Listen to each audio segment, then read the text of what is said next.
আসসালামু আলাইকুম রহমতুল্লাহি ওয়া শুভ সকাল। বৃষ্টি দেখেন,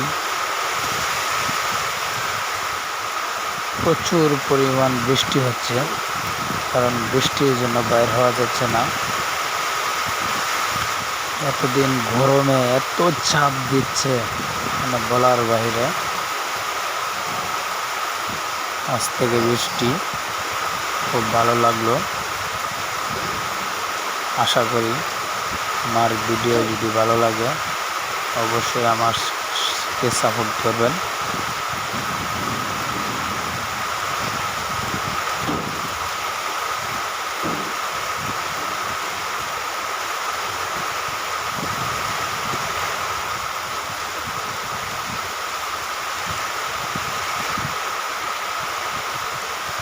বৃষ্টির ভিডিওটা কেমন হয় তো অবশ্যই কমেন্টে জানিয়ে দিবেন।